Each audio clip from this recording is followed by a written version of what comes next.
we have also put in place the following measures to enhance transparency and entrench integrity in the judiciary.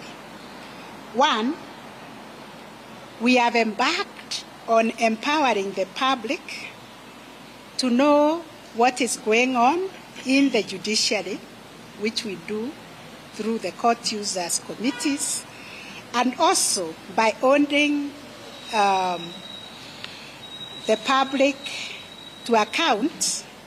The JSC has developed the Code of Conduct for judges, judicial officers, and staff. That Code of Conduct went through public participation. It was approved by Parliament in the year 2020.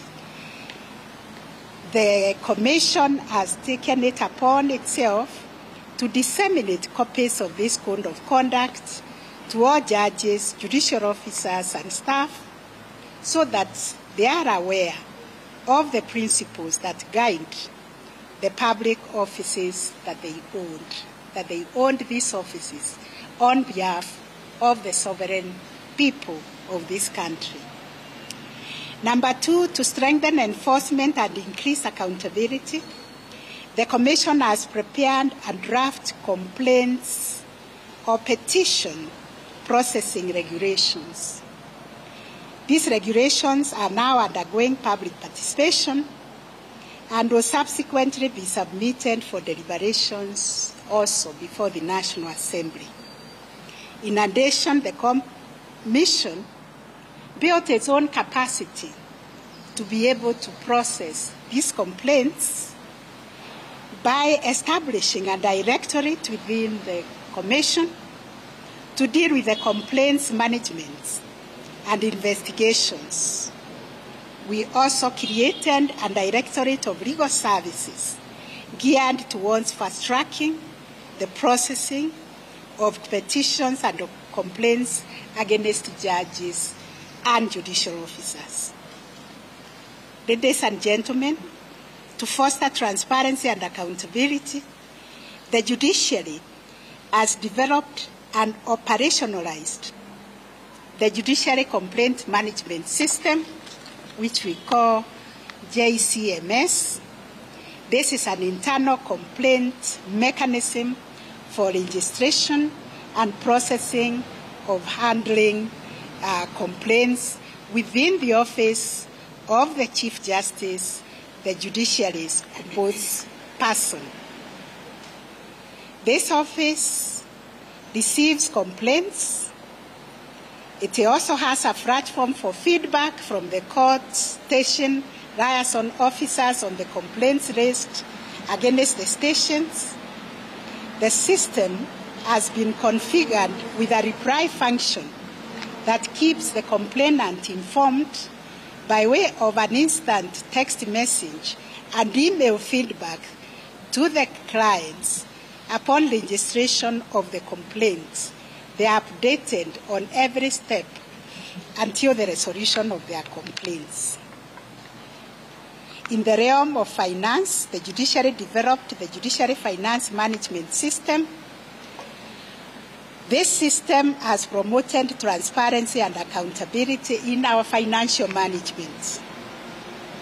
The judiciary regularly conducts customer satisfaction surveys and annual performance on judges, judicial officers, and staff.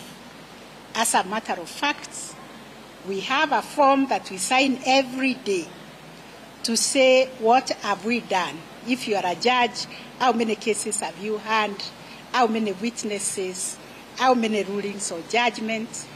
And that information is collated every week, every month, and at the end of the year. It's called DCRT. Indeed, the private sector and civil society organizations have in the recent past recognized certain judges, magistrates, and judicial officers for their exemplary performance in the administration of justice, and they have been feted and awarded.